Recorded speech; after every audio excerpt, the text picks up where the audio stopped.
ایک بار درود شریف پڑھیں، اللہم صلی علی محمد وعلی محمد اور قریب آ جاؤ گے، اللہم صلی نحمدہ ونصلی ونسلم علی رسولہ الکریم، اما بعد، قال اللہ تعالی فی القرآن فاعوذ باللہ من الشیطان الرجیم، بسم اللہ الرحمن الرحیم، فَإِنَّ الذِّكْرَى تَنفَعُ الْمُؤْمِنِينَ۔ ایک بات درود شریف پڑھے، اللہم صلی علی محمد۔ اللہ فرماتا ہے بے شک ذکر جو ہے مومنوں کو نفع دیتا ہے، ذکر جو ہے مومنوں کو نفع دیتا ہے، اس لیے اللہ اس کے رسول کا ذکر ہر وقت کرتے رہنا چاہیے، کلمہ طیبہ پڑھتے رہنا چاہیے، لا الہ الا اللہ محمد رسول اللہ، بسم اللہ الرحمن الرحیم بھی پڑھتا رہے، درود شریف، کلمہ شریف اور استغفار سے تمام گناہ معاف ہو جاتے ہیں، اور اللہ قرآن میں فرماتا ہے ان اللہ یحب التوابین، اللہ تعالیٰ توبہ کرنے والوں کو پسند فرماتا ہے، وَيُحِبُّ الْمُتَطَّهِرِينَ، اور پاک رہنے والوں کو پسند فرماتا ہے۔ تو قرآن کریم میں اللہ فرماتا ہے وَمَا أَصَابَكُم مِّن مُّصِيبَةٍ فَبِمَا كَسَبَتْ أَيْدِيكُمْ، جب تمہیں کوئی مصیبت پہنچے، کوئی مصیبت، تو اللہ فرماتا ہے یہ تمہارے ہاتھوں کی کمائی ہے، یعنی تمہارے کرتوتوں کا نتیجہ ہے۔ آج مسلمان 90% تو جمعہ پڑھتا ہے، پھر مسجد کو روتا ہے کہ وہاں ایسا ہو رہا ہے، تو وہاں ایسا ہو رہا ہے، نماز تو پڑھ نہیں رہے 90%، مسجد کو رونے لگ جاتے ہیں کہ وہاں ایسا ہو رہا ہے، تو وہاں ویسا ہو رہا ہے۔ کیوں نہیں ہوگا؟ جب تم خود مسجد کو غیر آباد کرو گے اور جمعہ پڑھو گے، جمعے کو سمجھو گے جمعہ ہی فرض ہے، تو پھر مصیبتیں نہیں آئیں گی؟ بتائیے آپ۔ جب مسلمان 5 ٹائم کی نماز نہیں پڑھے گا، خالی جمعہ پڑھے گا، یہ سمجھا جمعہ ہی فرض ہے، تو اس کا مطلب یہ ہوا کہ اس کی نظر میں 5 ٹائم کی اہمیت ہی نہیں۔ جب 5 ٹائم کی اہمیت نہیں تو اس کا ایمان کہاں رہے گا؟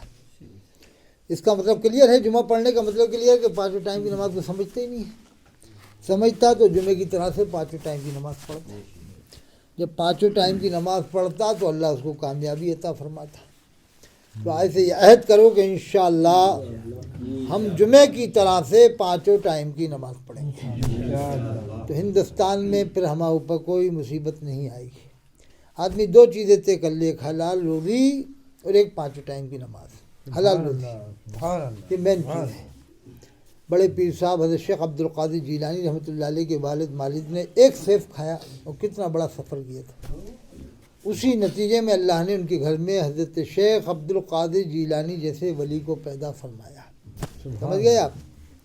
تو پہلے مسلمان حلال روزی کھاتے تھے، حلال روزی کھاتے تھے، ایمان کے صحیح تھے، تعداد میں کم تھے لیکن پھر بھی جو ہے کہ غلبہ تھا، غلبہ تھا۔ بتائیے کہاں تعداد تھی؟ آج سے 70 سال پہلے کہاں تھے مسلمان؟ بہت کم۔ آج چپے چپے پہ مسلمان ہیں لیکن مغلوب ہے، اس کی وجہ ہے کہ ایمان صحیح نہیں، روزی صحیح نہیں کھا رہے ہیں، سود عام ہو چکا ہے، سود بیاض عام ہو چکا ہے۔ اب بہت سے لوگ ایسے ہیں جو سود پہ ہی پل رہے ہیں، سود پہ ہی پل رہے ہیں، سروج میں ہی نہیں بلکہ ہر جگہ اب تو سود پہ ہی، سود کا کاروبار عام ہو چکا ہے۔ اب 73 فرقے والی ایک حدیث ہے، وہ ایک فرقہ بہت بیان کرتا ہے کہ حضور نے فرمایا 73 فرقے ہوں گے، 72 جہنم میں جائیں گے، ایک جنت میں۔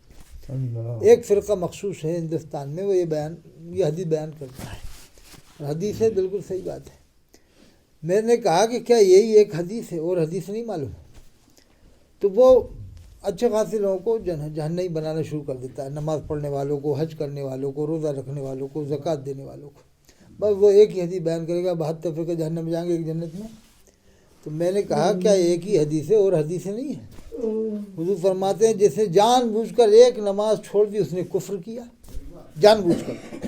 اللہ کے رسول صلی اللہ علیہ وسلم فرماتے ہیں جو جان بوجھ کر ایک نماز چھوڑ دیتا ہے اس کا نام جہنم کے دروازے پر لکھ دیا جاتا ہے، جہنم کے دروازے پر۔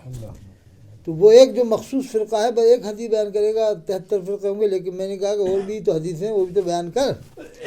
یعنی بے نمازیوں کو، شرابیوں کو، جواڑیوں کو، سٹاریوں کو، سود خوروں کو تو جنتی بنا رہا ہے، اور جو نمازی پرہیزگار ہیں، جو مکہ شریف میں رہتے ہیں، جو مدینہ شریف میں رہتے ہیں، جو انڈیا میں رہتے ہیں، نمازیں پڑھ رہے ہیں، روزے رکھ رہے ہیں، زکوٰۃ دے رہے ہیں، درود شریف پڑھ رہے ہیں، ان کو جہنمی بنانے لگ جاتا ہے. وہ پیلی بھیت سے ایک فرقہ نکلا ہے، پیلی بھیت کا بہت خطرناک فرقہ ہے. وہ اس کا نام ہے، اس فرقے کا نام ہے حشمتی فرقہ. کہتا ہے وہ فرقہ کہ طواف کرتے کرتے بھی آدمی مر جائے تو اس کو بھی نعوذ باللہ جہنم بتا رہا ہے. ایسے بکواس کرتے ہیں. ابھی وہ مردود کی اولاد نے ایک بکواس کی تھی ایسی، تو اللہ نے اس کے پورے خاندان سے دیکھو کتنی بڑی سزا ملی. جس نے اعلان کیا تھا کہ جو طواف کرتے کرتے مر جائے، یعنی وہ اپنے فرقے کے علاوہ والوں کو کہہ رہا، مسلمانوں کو، تو اسے جہنمی بتایا اس نے. تو اس کو یہ سزا ملی، اللہ نے پورے خاندان کو سزا دی کہ پورے خاندان میں ایک بھی بچہ بچی اس کے حافظ ہی نہیں ہے، جبکہ بہت بڑا خاندان ہے. پورے قبیلے میں اس کے کوئی حافظ ہی نہیں ہے. مولوی ملے گا، مولوی عالم ملے گا، وہ بھی معمولی، لیکن حافظ کی جو عظیم نعمت ہے، اس نعمت سے اللہ نے محروم کر دیا ہے. تو قرآن ایسے لوگوں کے سینے میں نہیں آتا جو بکواس زیادہ کرتے ہیں، جو زیادہ جن کے سینے گندے ہو جاتے ہیں، ان کے سینے میں قرآن محفوظ نہیں ہوتا ہے. تو رات دن بس یہی بکتے رہتے ہیں پیلی بھیت کے لوگ، یہ کافر وہ کافر. تو اللہ نے اس نعمت سے ان کو محروم فرما دیا ہے. الحمدللہ سرونج ضلع ودیشہ میں تو بچہ قرآن کا حافظ ملے گا، آپ کو ملے گا کہ نہیں؟ ہر گاؤں میں یا قرآن کے حافظ موجود ہیں، ایک ایک نہیں کئی. تو جو زیادہ بکواس کرتا ہے اللہ تعالیٰ اس کو اس عظیم نعمت سے محروم فرماتا ہے، حفظ قرآن کی عظیم نعمت. اور اگر جو زیادہ لاپرواہی کرتا ہے، حافظ ہو جائے پھر بھی لاپرواہی کرے تو وہ بھی قرآن بھول جاتا ہے. جیسے آپ نے دیکھا ہوگا سمجھ میں کافی لوگ بھول چکے ہیں، لاپرواہی کی قرآن بھول گئے.